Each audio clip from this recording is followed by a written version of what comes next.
This is VK3SL, greeting everyone and all to this test transmission on 160 metres, 2 metres, and also streaming online. Thank you for tuning in and listening to these expressions of modulated sound. Yes, we use a rather unusual way of embracing the technology here, but yes, we use modulated sound in all its guises. Now, I think I'm okay on 2 metres. Last week I was overdriving to a little bit, but any feedback would be appreciated. I've only got a very rudimentary way of checking 2 metres here. So anyhow, I think everything on 160 is more or less okay. So that's the way it seems. Well, to get the ball rolling, we've actually got quite an action-packed program tonight, and we'll have to have we'll always go back to the 20s or 30s to start the program going. So I'm just woken up, you can tell. Let's have a listen to I'm 100% in love with you, and this is Jack Payne in the Arse. It's Jack Payne's Orchestra from 1931, VK3SL testing.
Lost its thrill, dear.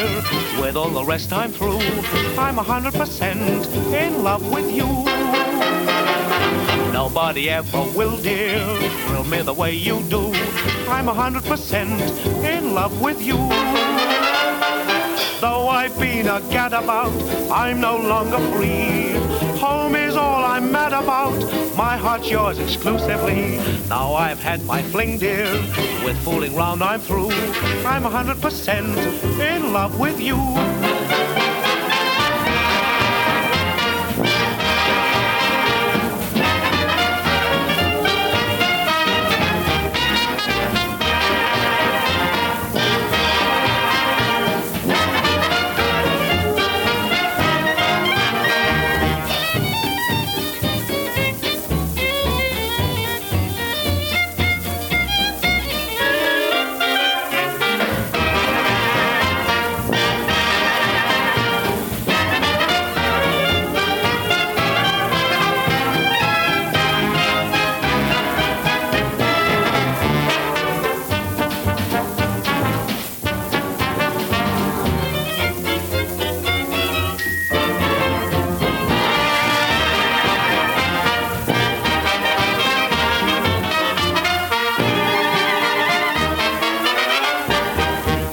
Yeah, Jack Payne and the Orchestra from 1931, and we're about to start the next track.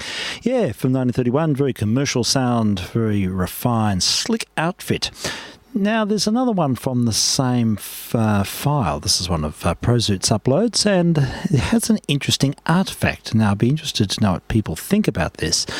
About halfway through, there is a break with one, perhaps two trombones, and it seems to be a isolated reverb occurrence. We're not sure what's going on here, whether or not they're in a separate booth, or they're playing into a dustbin, or there's some way of there's a very unusual ambience, and it's a subject of discussion on the web page as well, but see what you think. It's an interesting one.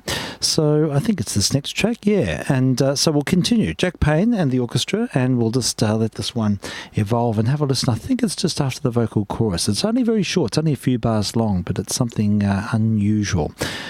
That's what we do here. We play the unusual VK3SL testing.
You can throw bricks at my window. You can put tacks in my shoe. You can even throw fleas on my Pekingese, but you can't stop me from loving you. You can put rocks in my pillow. You can put sand in my stew. You can start in to cough when I'm driving off, but you can't stop me from loving you. You can sneer at my devotion, be as mean as you can be, ridicule my great emotion, but you're never going to discourage me. You can put soot in my porridge, tell me my brain's good as new. You can laugh in my face as you trump my ace, but you can't stop me from loving you.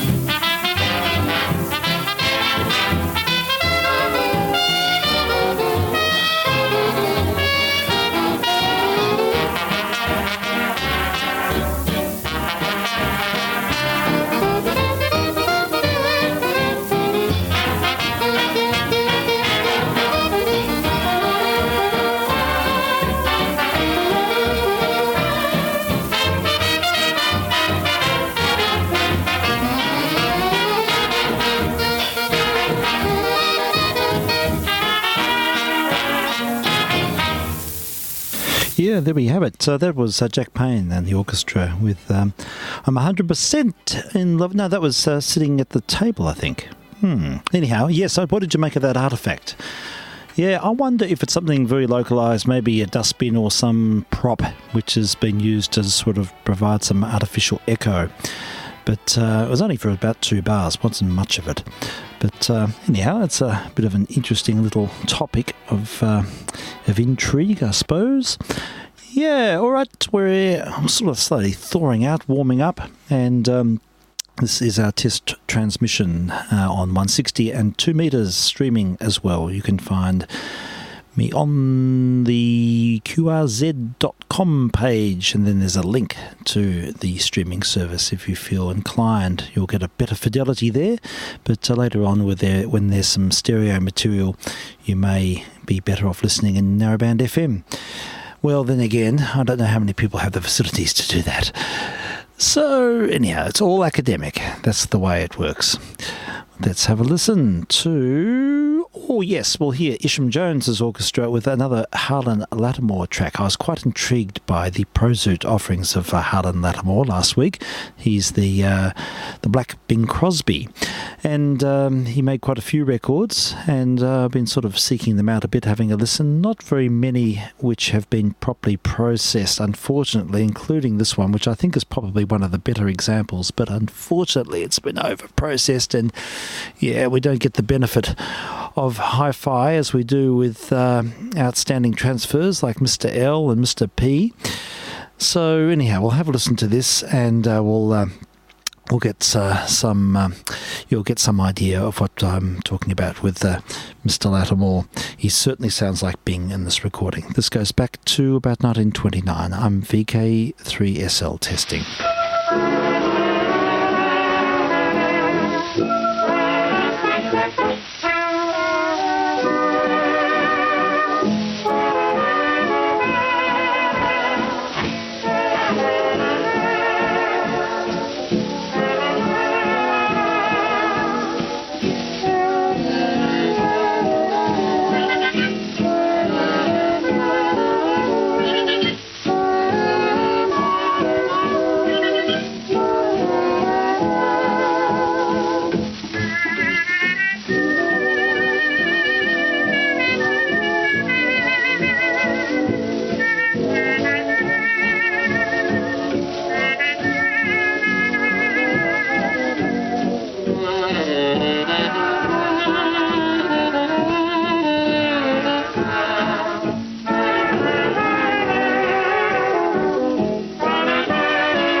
Blossoms waiting for butterfly, for she loved him so. The moments passed into hours, the hours passed into years, and as she smiled through her tears, she murmured low, the moon and I know that he be faithful. I'm sure he'll come to me by and by. But if he don't come back, then I never sigh or cry. I just must die, our poor butterfly.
Isham Jones Orchestra with Harlan Lattimore vocal, and very much in the Crosby style, and incredible likeness actually. That's interesting to chase these up. Okay, well, we're sort of I'm getting a little bit sick of 20s music at the moment. I think we'll move on to something. Yes, let's have this is the new theme. This is the thing that's sort of really captured my imagination in the last few weeks, is vintage Japanese music. It's amazing. I love it. It's very ethereal, and it does have a very exotic taint to it. So I think we'll have to have this as a regular thing. Maybe I could supplant some of the 20s offerings with vintage Japanese music. I think that's the go. Well, let's have a listen to, I can't pronounce this, Yuka Tsubami, something like that, with Yuki Kubo. And I don't really know what any of that means, but we'll have a listen and see what you make of it. This is VK3SL testing.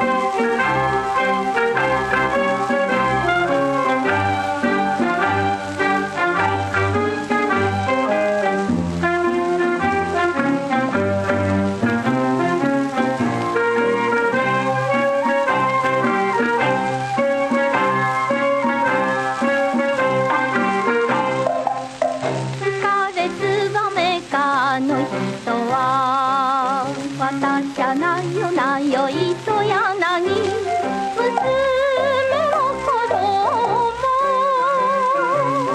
知らない月でちらりちらりと行き帰り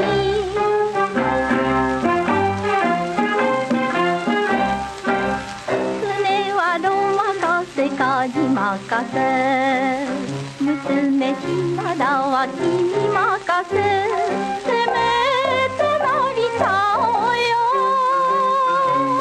あのしどりに波に寝ようとうてきかろ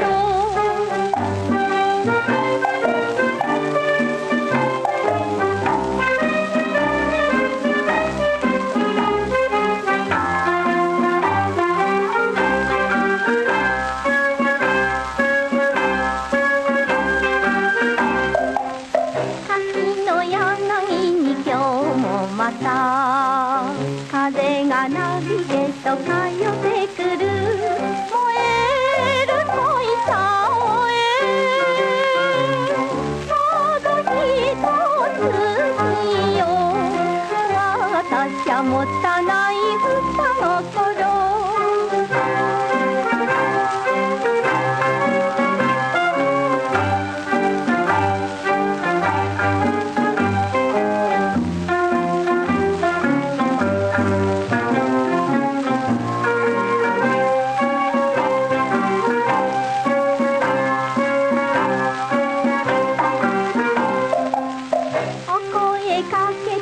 心でも歌でつばめは馬の空噂のつほどお顔を見てもなぜに結べぬべの紐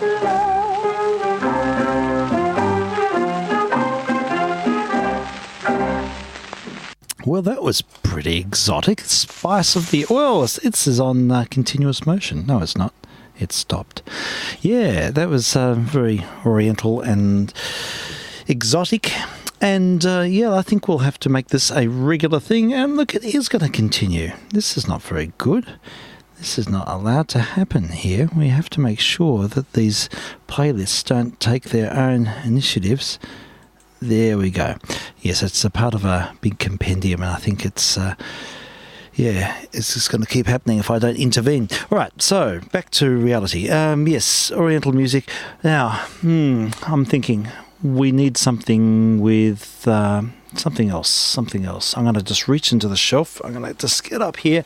I'll reach into the 1910 to 1920 shelf. So I'll just get up and have a look. Here we go. Close my eyes and just put my hand in. Here we go. Here's a record. I'll bring it up to the microphone. Take it out. Yes, it's a Columbia Arena record from probably about 1912. And what is on it? Donnybrook Fair, xylophone solo. Okay, by Thomas Mills with orchestra.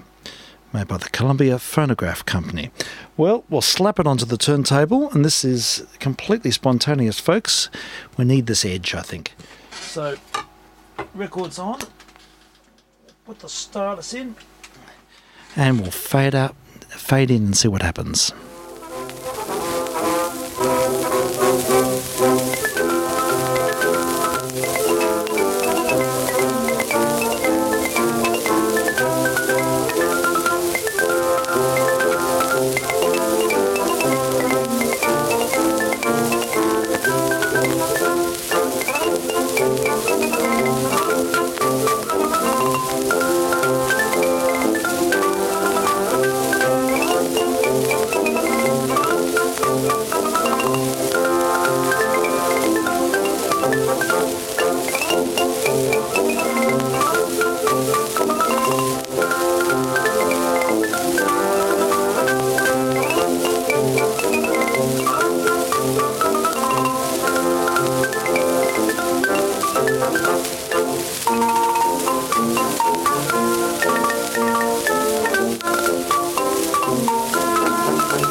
Okay, well, we heard a pretty early recording, actually, an acoustic from about 1912, and what does it say? Donnybrook Fair, xylophone, solo by Thomas Mills with orchestra, Columbia Phonograph Company.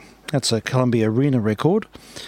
I don't know where that came from. It's just on the shelf. Oh, let's have another bit more of a fish.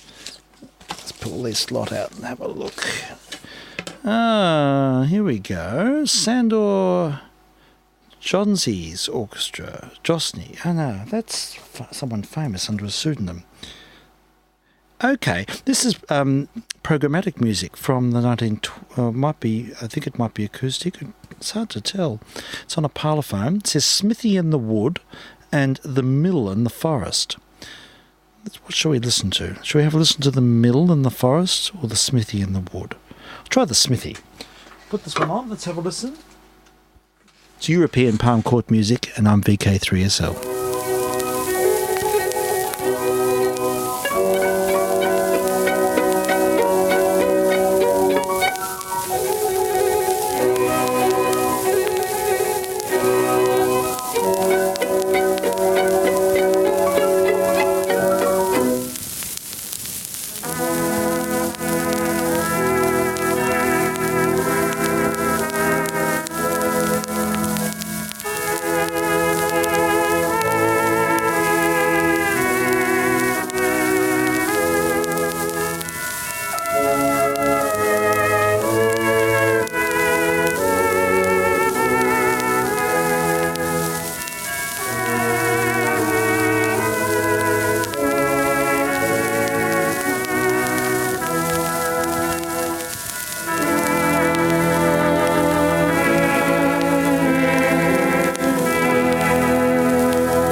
say indeed it was a pseudonym. It's actually Sandor Jossi is actually Dejos Bella, whose real name is Leon Goldsman.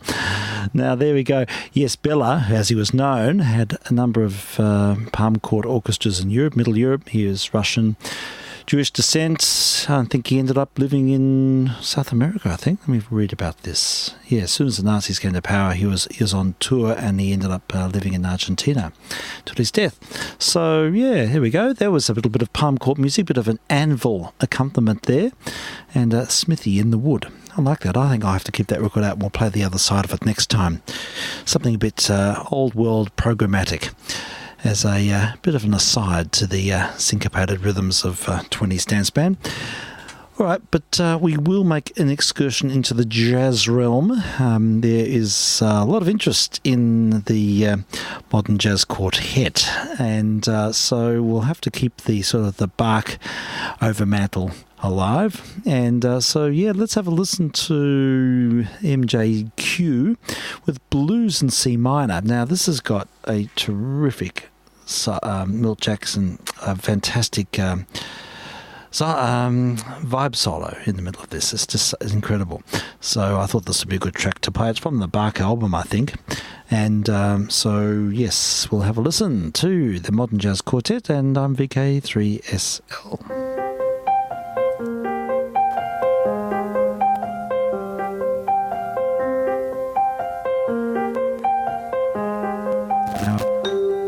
Now in stereo.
this next one is for Mr. Fleming.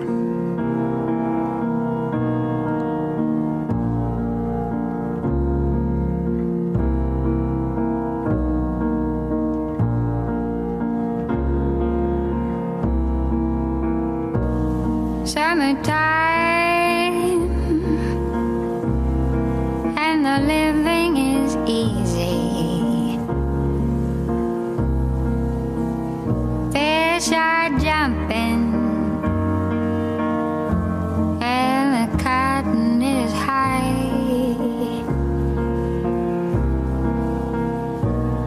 Oh, your daddy's rich, and your mama's good looking. So hush, little baby, don't you cry.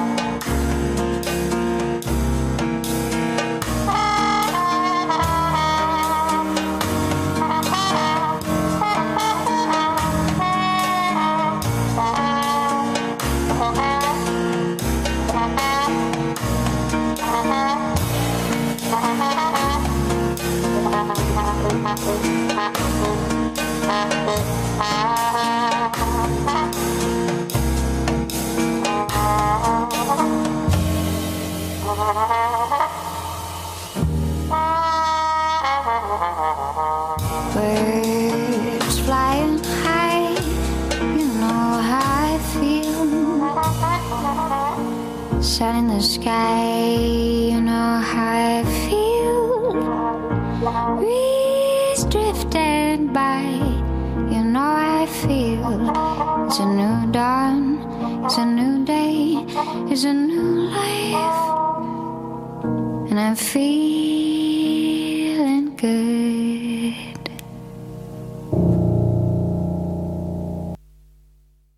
Yeah, very novel performance of Summertime, very ethereal. We heard the music of Cat Edmondson, a young up-and-coming singer who is making waves in the jazz world, and got a very distinctive style. And that was brought to my attention by Mr. F, who's listening. So, hope you enjoyed that, John. Right, so I think, yes, next thing can be a little, something's going to preempt something later in the program. So I'll put this recording of Louis Armstrong. This is, I don't usually listen to the late Louis Armstrong recordings. They don't do a lot for me. He's very commercial towards the end, and they leave me a bit cold, although he still plays remarkably well. But there are a few exceptions, and he did made some recordings with one of the soul groups. I can't remember the name of the singers, but they did a number of Negro spirituals, and some of them are just fantastic, and this is no exception. So we'll have a listen to this, and the story, yes, listen to the story of Shadrach, Meshach, and Abednego. This is VK3SL. The story of Shadrach, Meshach, and Abednego.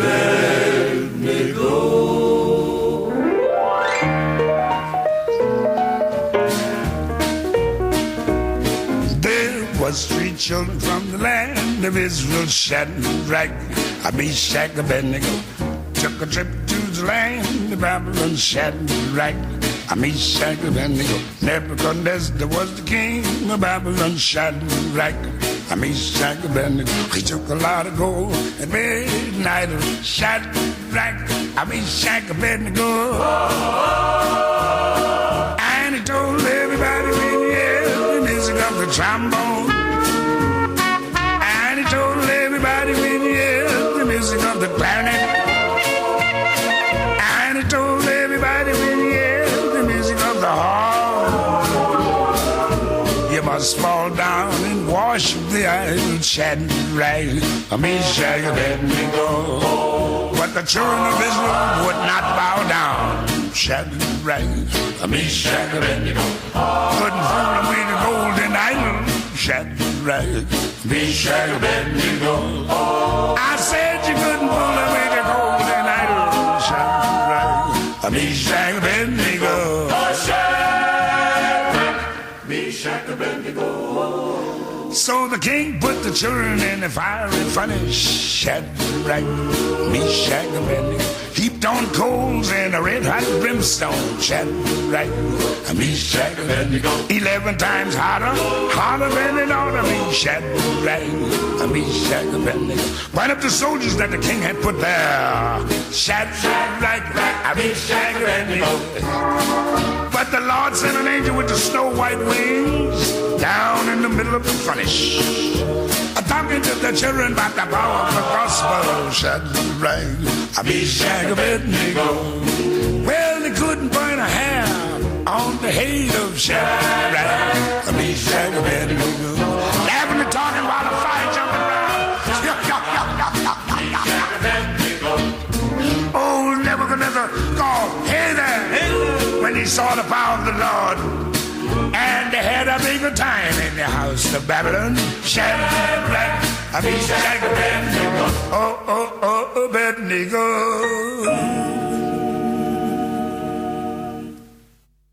Yeah, Louis Armstrong in 1958 with the Cy Oliver Chorus. That's who they were, and the whole album's great. Actually, I'll have to pick some more from that album. Yeah, it's his inimitable ability to place himself in and around the beat is extraordinary. When you think he was doing that, well, 30 years before that recording was made, and at that time an absolute trailblazer. So, Louis Armstrong, I usually, subscribe to his earlier recordings, the recordings he made in the 20s. They're the ones that really illuminate his innovation, and later on he did become incredibly commercial, but that's not a bad track. Anyhow, that does anticipate something we're going to listen to a bit later on, so that's a part of the broader architecture of these missions. Well, we'll keep on moving, and we're going to have a listen to another retro focus. Yeah, we're going to have an OTR segment now, and spearheaded with a discussion of whether, what's the topic? Yes, should husbands help with the weekend housework? From 1961, and Keith Smith at the helm, VK3SL. Hello everybody. Well, here we are again on the four corners of suburbia to ask unsuspecting passers-by a question or two. The question today, a homely one: should husbands help with the weekend housework? Do you think that husbands should help with the weekend housework? Yes, definitely. Oh, why do you say that? Because I do a bit myself. Much? Oh, a fair bit. Cook? Yes, cook. Wash up? Wash up. Maybe you'd be better off as a bachelor doing all your own work. Yeah, I would be. Yes, certainly. Ah. Yeah, instead of them going out. Have you been married long? Yes, a good many years. How many years? Do you remember? You, me? Oh, I'm a widow. My wife's dead. Lost her 10 years ago, 11 years ago. Yes, I used to help her weekend. Used to work hard, come home, used to help her Saturdays and Sundays, do all the work. Quite happy to do that? Yes, I was. Husband should always give a woman a spell. How about Dad having a rest too? Because I suppose he's been working all the week. No, he hasn't. He hasn't worked for 8 years. Well, should they? It all depends. Well, I mean, to say if you're working all the week, well, I should say not. But if the wife is sick or anything like that, well, I think they should. Are you married? I am. So comes the weekend and your wife as well, you don't do any work, so that... Oh, well, I have plenty of other work to do outside, like the gardening and all that sort of thing. Do you think that husbands should help their wives with weekend housework? Yes, I think they should. It's just natural. Oh, are you married?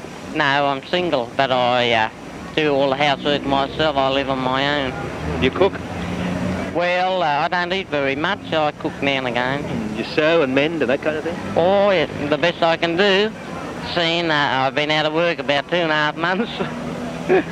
Oh, good Lord, no. No, I wouldn't say that. I don't think I should do why's that. that? Oh, poor old man, he works too hard. The wives have got nothing to do. Do you think that husbands should help with the housework at the weekends? Well, that all depends. If the wife goes to work through the week, I think he should help. I see. But otherwise, I don't. I think he should relax a little bit. Are you married? I am. Does your husband go to work? I suppose he does. Oh, yes. And you? Yes. Oh, you both go to work? So your husband does cooking and that kind of thing at home? Oh, yes, everything. Definitely. My word, I do. It's only fair that they should do that. You're married? Yes. Can't you see it in the face? I thought you were eating banana. Go ahead. You do a lot of weekend housework? Yes, I do it all. What does your wife do? Why do you do the housework? She rests. I think that husbands should help with the weekend housework? It all depends what chores they've got to do themselves. Oh. How's it organised at your house? Well, I have 4 girls and there's a lot of work to do. Oh, I guess that means that Dad can sit down most of the time. And no, he's out most of the time to keep out of my way. I certainly do. Yes, that's for sure. Why shouldn't they?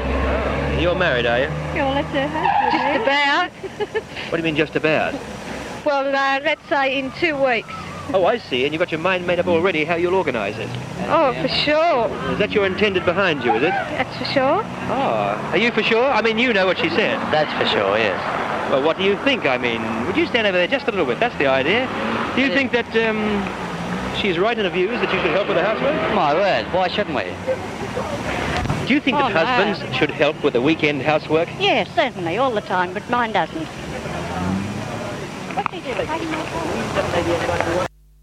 Yeah, well, my opinion is that husbands should be doing missions into the wee hours of the morning and then sleeping all day on Saturday while everybody else does the chores. But yeah, there we have it, a retro focus from 1961, and we'll milk that archive, I think, because there's all sorts of weird and wonderful vox pops there.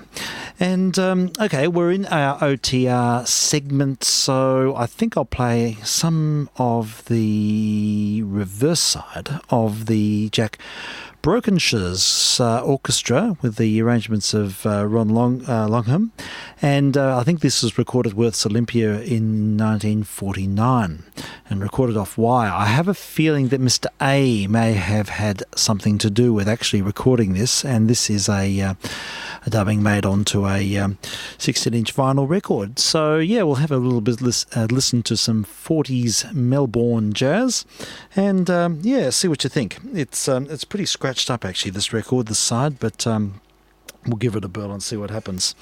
So on the buyer table, this is VK3SL.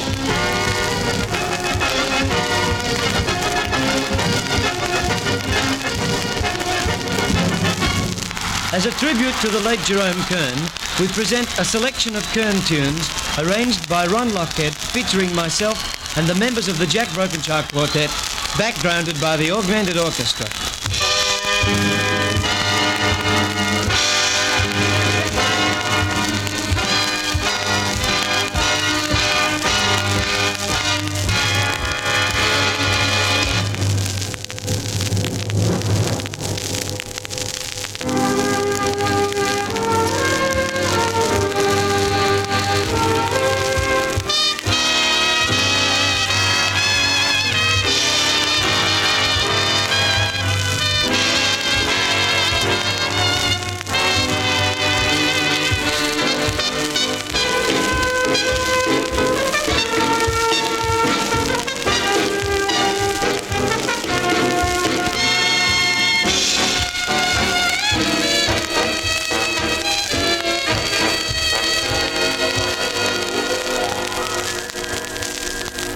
Yesterday,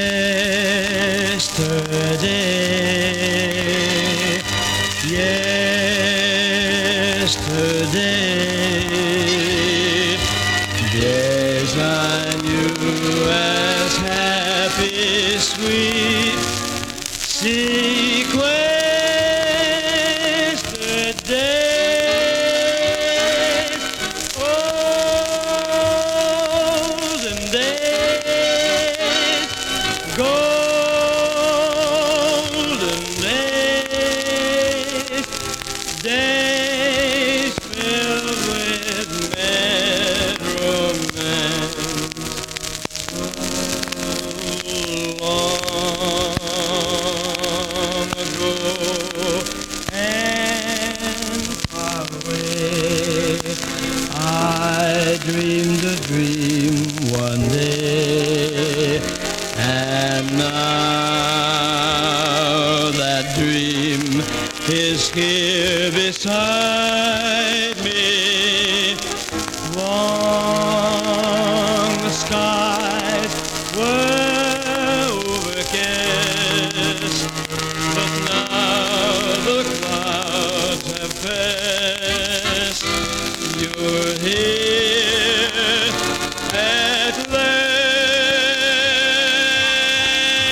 And at that point I'll take a fade and we might listen to the last part of that another time.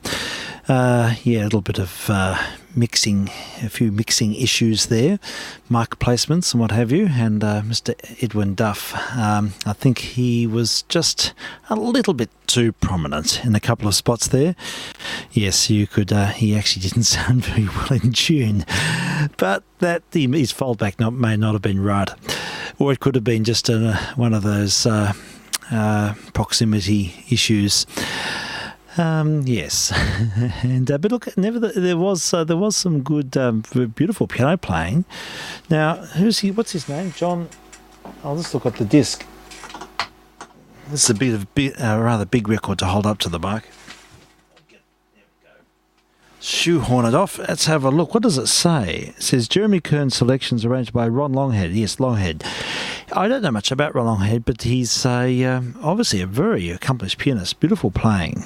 And I was impressed by that. And saxophone playing was very agile as well, but just a rather unbalanced mix. It says recorded off wire. It was probably one single, was probably just put into the PA, plugged into the PA, and it was probably very primitively captured. But anyhow, that's a bit of a local historical document, I suppose, but there's more. It's quite a tightly grooved record, so there's probably another 15 minutes on that, so we'll perhaps explore that another time. But that's our little example of Melbourne history. Okay, well, I'm aware that Frank went to see a lecture by Tony Gould on improvisation in classical music. Now, this has spawned a bit of a topic of interest for me. I would have liked to have gone to the lecture, but I just never go out.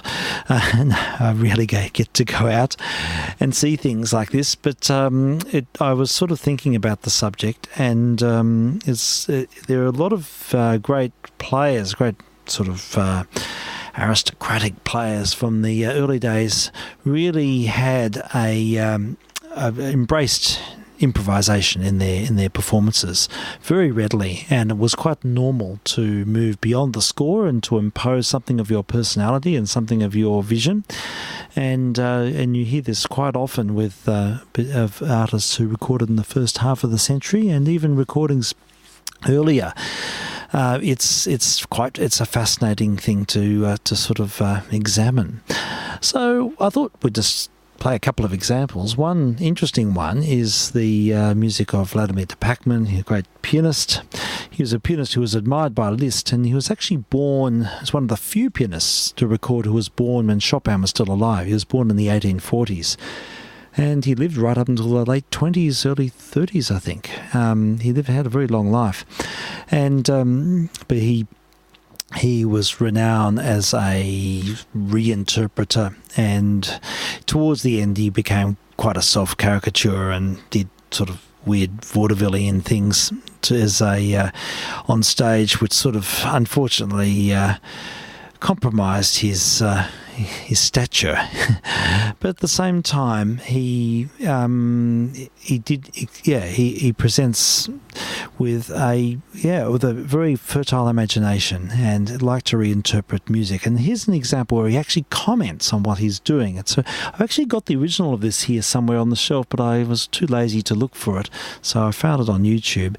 But this is recorded in 1925, and here de Pachmann plays Chopin's Minute Waltz, and he comments on the way he's going to interpret it, and he adds so much to the piece. He completely redefines it, I suppose, but it's an example of a reverential approach to Chopin's music, and he was known as a great Chopin interpreter, and I think he felt he had the license to be able to do this. So really interesting to hear, and although it's a little bit over the top and he's very old, it's still quite valid and representative of the sort of things that great pianists were doing at that time. So let's have a listen. Chopin Minute Waltz with Vladimir de Pachmann on VK3SL. Testing. I will play for you the G flat major waltz of Chopin. At first I play like it is written down. Afterwards, the slow movement little slower than usual. And afterwards, I make staccato alla Paganini. And then again alla Chopin, the gap and finish the work.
There we have it, the original Chopinzy. That was Vladimir de Pachman, recorded in 1925. One of the very few artists to record who was alive in the 1840s. So his heritage is quite broad, quite incredible, really. And he was well recognised, although he sort of diminished his art a little bit towards the end, but still in very fine form as a octogenarian there. And interesting to hear his flourishes. The other thing he does is practice dislocation, which is a technique that was favoured in the 19th century, whereby one hand is played at a different speed to the other, and it sort of gives that displaced effect adds greater breadth to the music. And it's a technique which is completely obsolete now, but you hear that there, his left hand is at a different speed tempo to his right hand, and it just makes the music sound more spacious and more sort of I don't know, it changes the character. It's interesting to look at these techniques from another time. Now there's another example, same work actually.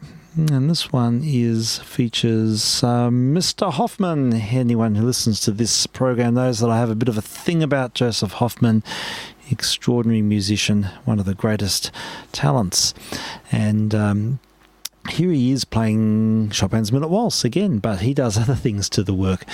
This has got an interesting background, the story, actually, because this was from his, I think it's his Casimir Hall recital, yes, and he was giving a recital at the Curtis Institute in 1936, and only that morning he'd been told he was to be sacked because he was the head of the Curtis Institute, big music school. And on hearing that he was going to be sacked, he was obviously very unhappy. And the reason for him being sacked was the fact that he was drinking and he was philandering and doing lots of other things that sort of didn't meet the authorities' expectations. And also he had a very particular way of administering funds. Anyhow, that's another story. But yes, in the performance, he plays with a demonic energy. It's like something like nothing else. That recital is still considered to be the greatest recital ever recorded by a lot of enthusiasts. A lot of historic recording people will always reference the the Casimir Hall recital with Joseph Hoffman. And in that recital, as an encore, he plays Chopin's Minute Waltz. But what he does, he plays it normally, very fast. Then he plays the whole thing in thirds and sixths, which no one has been able to work out how it's possible. It's considered to be, no one anywhere can do it, and people have slowed it down and tried to analyse what's going on, but it really sounds like he's got four hands, but it's just with the two hands. And in this way, he's being very flamboyant with the work, value adding to it. But have a listen to what happens here. It is completely and utterly astonishing. This is VK3SL.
Well, that was Joseph Hoffman telling his audience, well, stuff you. If you're going to sack me, look what you're losing. And it is an extraordinary feat of playing technique to be able to play at that speed in thirds and sixths and sound that even. As I said, I don't think anyone's been able to repeat that, except I think Mark Hamlin has come close. He is also another incredible protege. Anyhow, there we go. There's Hoffman in his salute to Chopin, again improvising, extending, value-adding, changing the music, but with sympathy and with respect for the composer. Now, the next example is one of these recordings that I feel very close to. There's an artist, Jacques Thibault, violinist, wonderful fiddle player, and I don't know where to start, so as soon as I start waxing lyrical, it all gets a little bit convoluted, so I won't say much else other than he is one of my favourite players. This is at the very end of his life. He's playing Beethoven's Violin Concerto. I'm going to play just a section of the work. I'm going to play just the last bit. I'd love to play it all, but I have other things lined up. And in this example, he improvises a cadenza for the Beethoven Concerto. Now, this is something that's never done. No one in the world improvises cadenzas. They play cadenzas which are written specifically by other master musicians, or cadenzas they've written themselves, but very rarely does anyone actually improvise a cadenza, whereas back in Beethoven's day, it was the norm. Classical musicians improvised a lot. So we have this very, very fascinating example of a improvised cadenza played in the great grand Franco-Belgian tradition. Thibault is a little bit past it. It's later in his life, and it wasn't long before he was killed. In fact, he was killed almost on this day 66 years ago in a plane crash. Another horrible story, but anyhow, going back to the subject, he is here playing the last section of the first movement of Beethoven's Violin Concerto. And just listen to the cadenza. It's got to be heard to be believed, and it's a fascinating document of how they did things. Now, I hope the CD player works. This is VK3SL testing.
Okay, we just heard Jacques Thibault and an orchestra somewhere in France. I haven't got the details in front of me.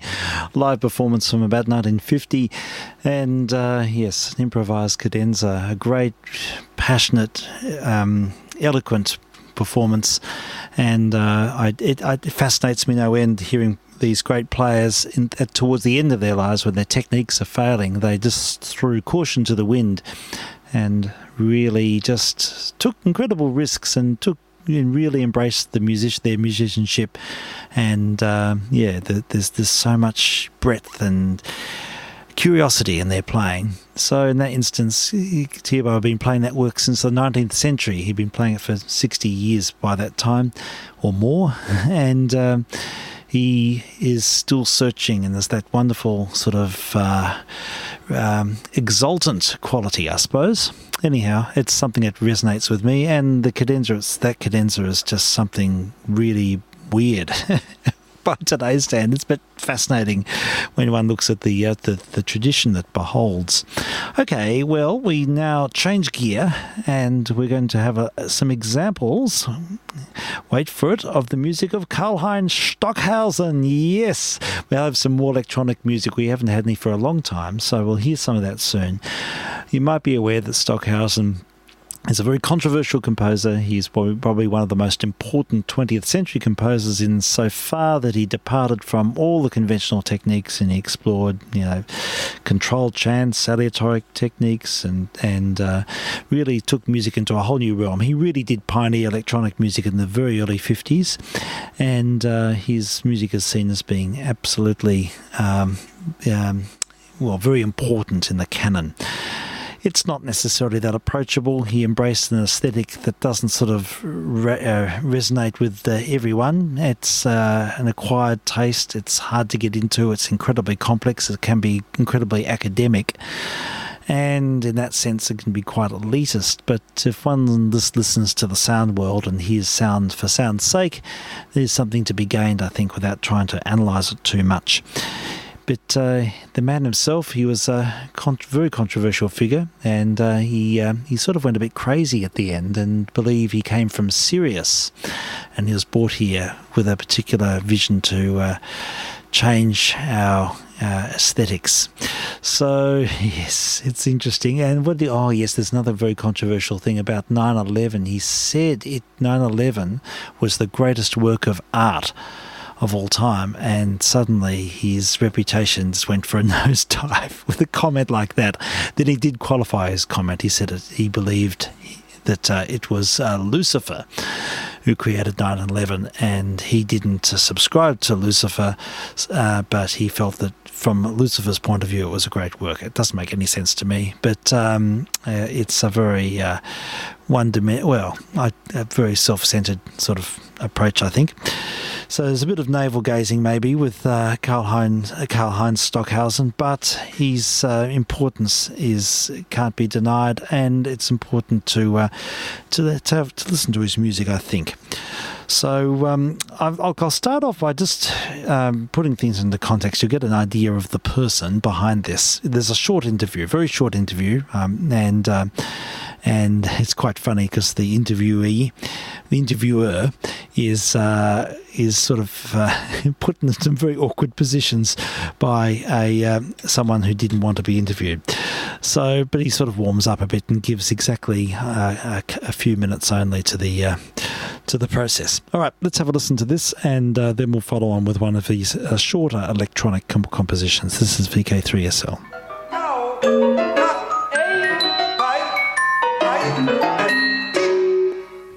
No, Antonio, you always have the same pitch. But I want very different pitches, if you please. To his disciples, Karl-Heinz Stockhausen is a genius who has redefined what music can be. In the 1950s, he helped to establish the technique of serialism, creating atonal music, strictly governed by precise mathematical systems that dictated pitch, duration, and dynamics.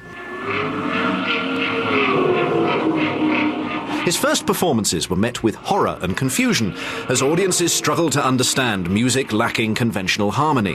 But his reputation grew, and he created some unique pieces. Gruppen, which featured 3 orchestras arranged around the audience, moving sounds through space.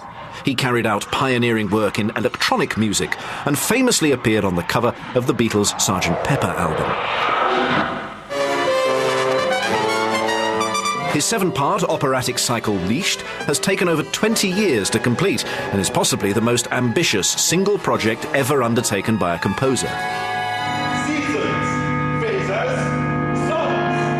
His admirers say that Stockhausen is at the height of his powers, but some critics claim that he's reached a dead end and that he's become a megalomaniac whose performances increasingly feature bizarre visuals and clumsy lyrics. Some contemporaries fear that he's withdrawn from the world and is obsessed by his belief that he was born and educated not on Earth, but on the star Sirius. May the music of Sirius be the felicitation to the pioneers on Earth and in space. Stockhausen rarely gives interviews. With Teutonic precision, he granted me just 11 minutes of his time. Things didn't get off to a great start. Could you tell me what the most beautiful sound or the most interesting sound that you've ever heard is?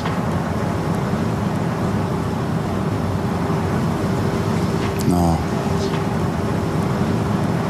So what do you think about melody? Do you hum tunes like we all Absolutely. do? Do you I whistle? whistle a lot. What do you whistle? Well, the melodies that I write. Your own stuff? Yes. Do you like to whistle anyone else, a sort of Mozart or Bach or people? Or? Mozart, when I conducted Mozart. I conducted several works for records, etc. Then I whistled also these Mozart works. Doesn't appear that you're slowing down despite being in your late 70s. What's a typical working day for you at home? I compose from about 10 o'clock until 1 o'clock, and then from about 3 o'clock to 7, and then again from 8 to 10, sometimes later. And I write at the table, or half of my life I have spent in a studio for electronic music, and I produced the sounds, and during the night I would make the sketches for the next morning every night. Do things come to you in dreams in the night as well? I know that... Many times. Yes, I mean the Helicopter Quartet, I think, I have was dreamt a dream. quite a few works completely in a dream, but not all the notes, but just how it was performed.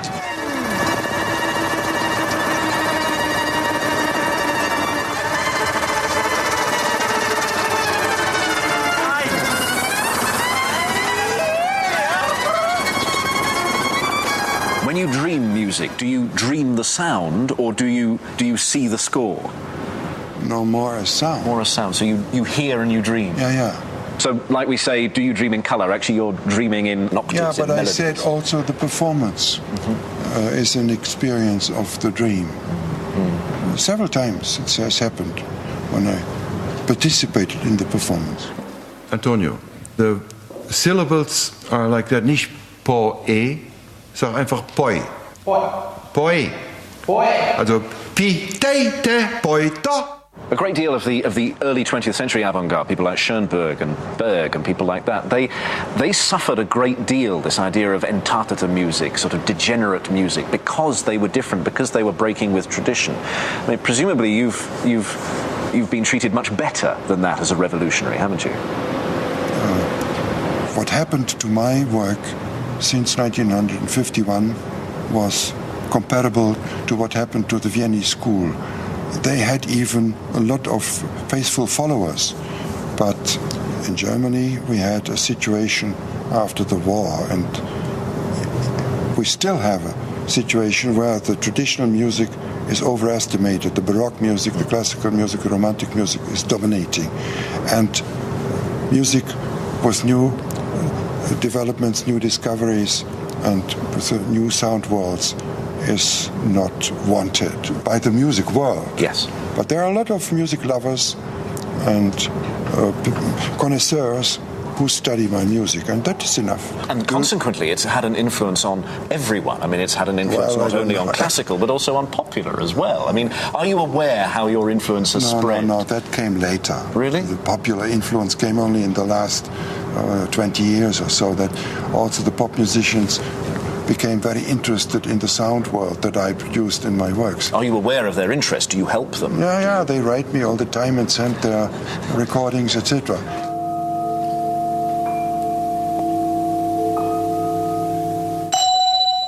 This is wonderful. I have to write that into the part. That is your invention, but I think it should always be done like that with tremolo ritardando. Very beautiful. When you respond to tradition like you do, and you revolutionize it and you tear it all up, are you doing that because you hate the tradition, or just because you want to do something new? No, you are such a dramatic person. It isn't. It's not that dramatic. Absolutely not. I told you that I conducted Mozart music and played a lot of romantic music and classic music as a pianist in Baroque music. No, I didn't break anything. I just left it as it is.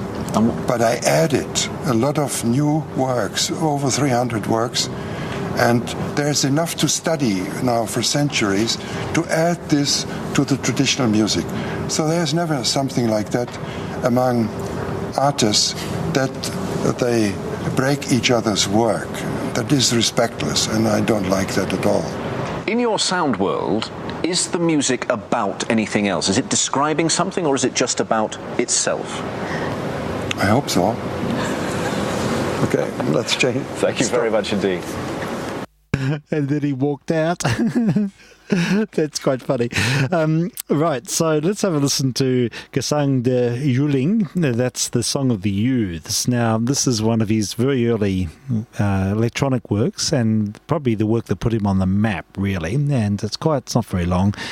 And but yeah, and see what you think. There is it's based on the story of Nebuchadnezzar, and that's why I put that Louis Armstrong track on earlier on, because it's that tells the story of Shadrach, Meshach, and Abednego, and yes, the story of them burning in the furnace, or being thrown into the furnace, and then they don't get burnt because they're under a shroud of protection from holy sources. So that's the background. But what Stockhausen does is he uses a whole heap of quite extraordinary impulse complexes and all sorts of unusual shapes, electronic shapes, and using synthesis. They didn't have synthesizers. He had banks of oscillators and noise shapers and things like that. Modulators and pulse generators and filters, and there's an analysis online of this work, and someone's gone to the great lengths to sort of understand, looking at his notes, and there's hundreds of pages of notes, and the level of detail. There's sometimes a splice on the tape every couple of centimeters. So the way it's constructed just defies imagination. It's quite incredible vision, really, and the whole vision was there before he actually compiled it. So this is significant because I think we have the advantage today with using synthesizers, being able to experiment and find something that works. Well, he had to think the whole thing up. So it's a very early work, early 50s, and so let's have a listen to Gesang de Junglinge by Karl-Heinz Stockhausen. I'm VK3SL.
Preiset den Herrn.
Den Herrn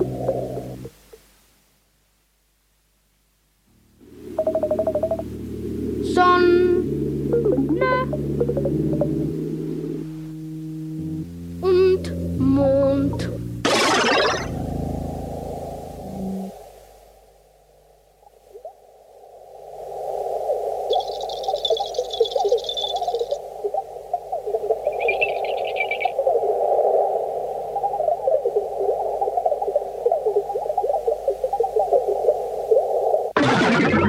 Preise den Herrn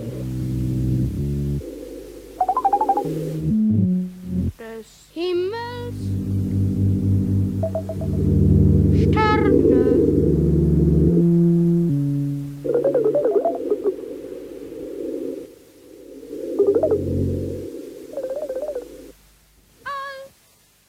aller Regen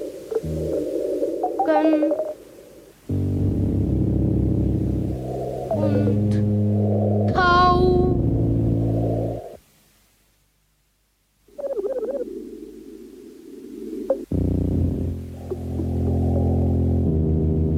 Den Herrn preist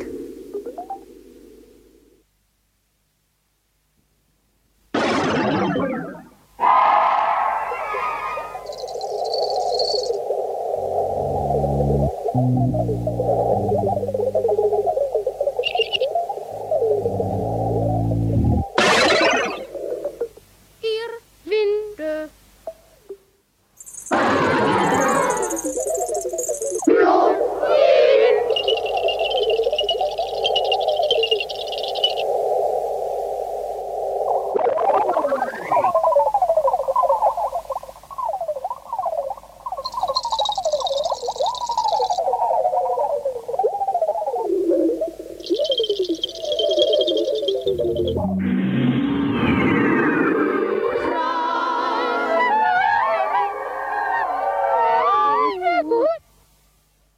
Feuer.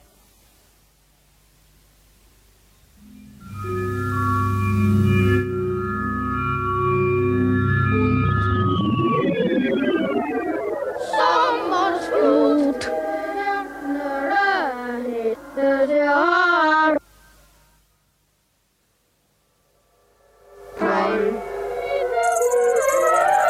Set den Herrn und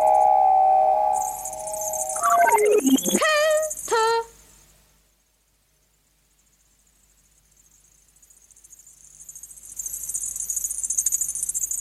Und starrer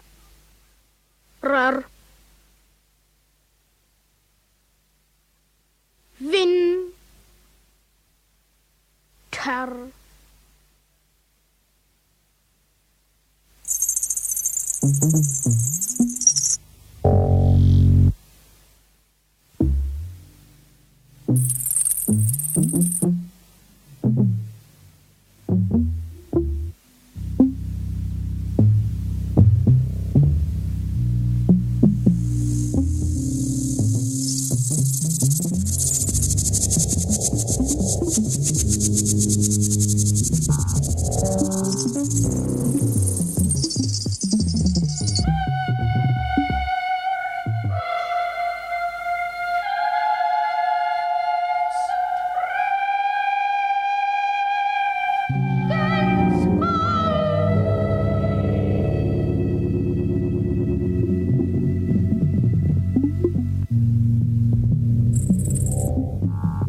Und Frost.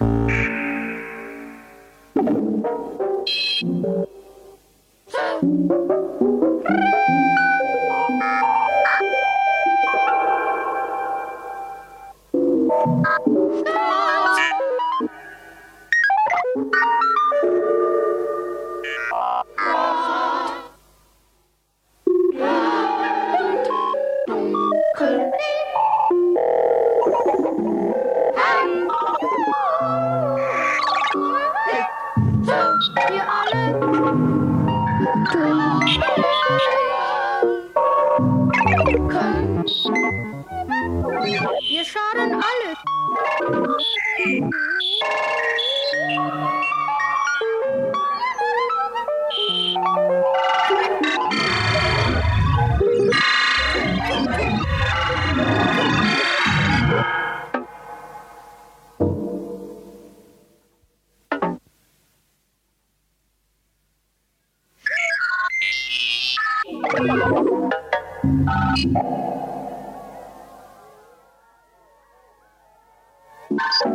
Frost und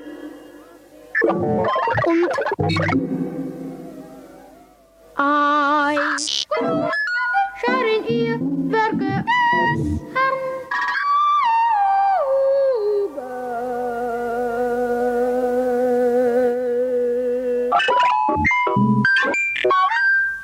und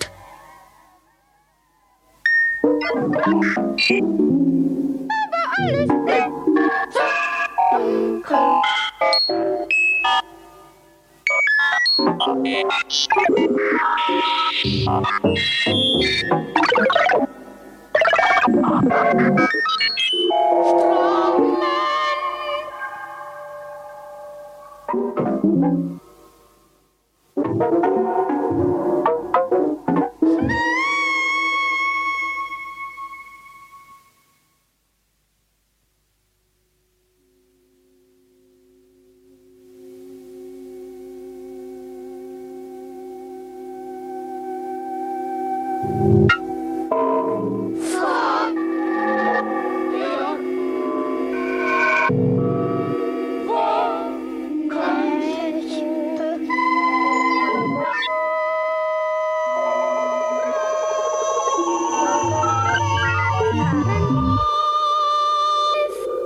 That was the music of Karl-Heinz Stockhausen. We heard his Gesang, der Junglinge. That's a mass, actually. It was written for Cologne Cathedral, and unfortunately they didn't receive the work that well, and it never got performed in the cathedral. Their excuse was, we don't want loudspeakers in the church.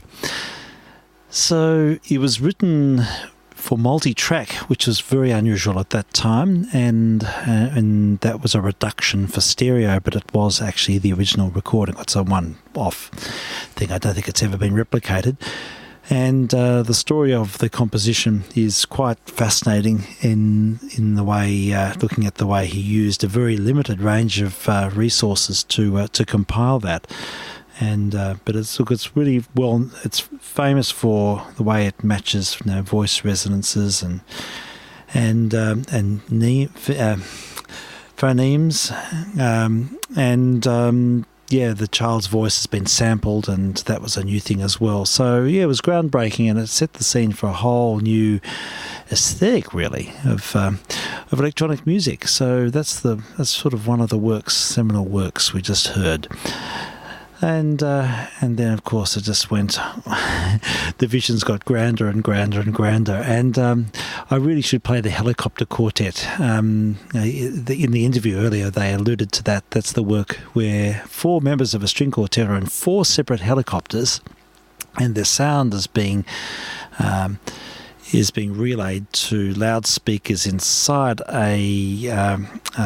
inside a performance venue, and then. So the audience is listening to the loudspeakers and hearing the sound of the choppers who are just flying above the auditorium, and then the samples of the string playing is sort of piped through. So you get this amalgam of external and internal sounds, and it's got lots of sort of screams and vocal sounds and things in it as well. But it's so bizarre, and his imagination was something which I think you probably got some idea from the interview what sort of person he was.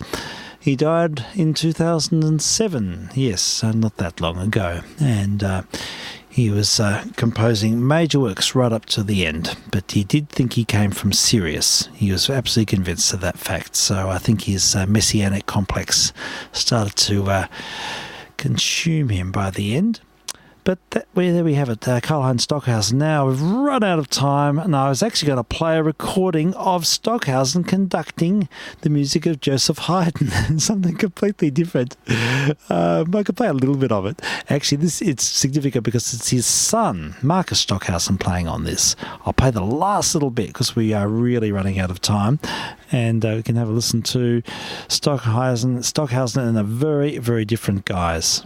So let's have a little listen.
right, that was Stockhausen conducting his son, and that cadenza he wrote.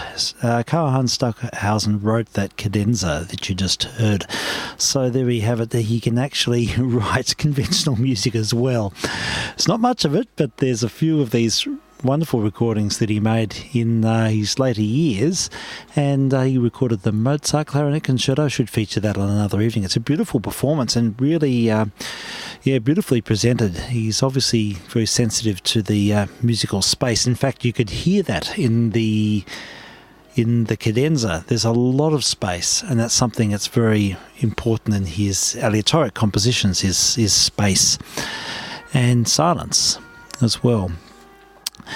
Okay, well, what we'll do is we're going to wind up, and I might go just a little bit later tonight because there's something else I really wanted to play.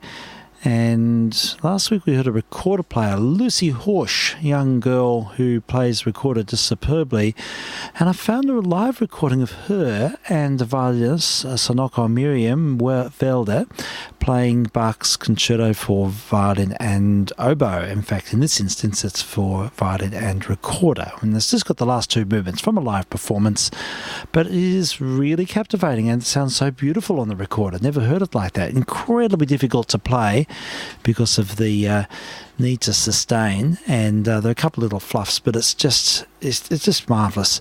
So I'll have a listen to this, and then this will be the penultimate thing, and we'll finish off with something quite special but very short. So we'll try and keep it under another 10 minutes if I can, 10-15 at the most. This is VK3SL, testing of course, and yes, enjoy the music of Lucy Horsch and Sonoko Miriam Velde playing Bach.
Okay, well, that was something special.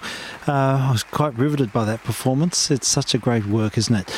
That was Bach's concerto originally for oboe and violin. Or in fact, it probably was originally for two violins, and the original was lost. Bach reworked it as a harpsichord concerto, and then it was reconstructed as a violin and oboe concerto. And in this instance, violin and recorder. It's BWV 1060R, which means reconstructed. Lucy Horsch was the recorder player, and I noticed that she played a Fred Morgan recorder. Now, this is interesting because Fred Morgan lived in Castlemaine. It's an Australian connection here. He was a world-famous recorder player, and he had a backlog of about, I think it was close to 10 years. His instruments were just in a total class of their own, and the high echelon of recorder players all lined up to get a Fred Morgan recorder. And he only made a few a year, and he was sort of revered as the god of recorder making. Lived in Castlemaine, tragically died in a car accident, and his commissions were never fulfilled. So what few Fred Morgan recorders that are around are worth an absolute mint. They're considered to be very special. He's one of these craftspeople who just had exactly the right intuition to make an instrument sound as it did. So I noticed that she played a Fred Morgan recorder. So there we go. Okay, well, thank you for hanging in there this long, if you've done so, if you've lasted through the Stockhausen. And we'll finish off with a little treat just for a few minutes only. And what has been uploaded is the very first episode of Dreamtime. So someone had this in their archive, and it's now on YouTube, and it is quite interesting to hear Jaroslav Karavaracek and his very first statement on ABC Radio going back to 1983. So let's have a listen to this, and we'll listen for about 5 minutes because the show goes for an hour and a half or more, nearly 2 hours, but we'll just get a taste of it, and of course you'll hear his soporific introduction. After that, I will fade and listen back on Channel D in case there's anybody there. So thank you for hanging there. This is VK3SL. Been testing on 162 metres. Notice a few people on the server tonight too, so hello to them. And we'll finish up now with Mr. Jaroslav. Until next time, cheers for now. Atlas Dreamy World. Composed and recorded by the Japanese musician Kitaro. I'm Jaroslav Kovarczyk. Good evening and welcome to Dreamtime, a new program on ABC FM stereo. For the next 90 minutes you can hear a selection of music designed for musical meditations, dreaming in stereo sounds, and above all for relaxation. That's why I'm not going to interrupt the flow of music with many announcements. Before the more extensive computer composition by Don Slepian, Sonic Perfume, let's hear another two pieces by Kitaro, Fuji, and then Full Moon.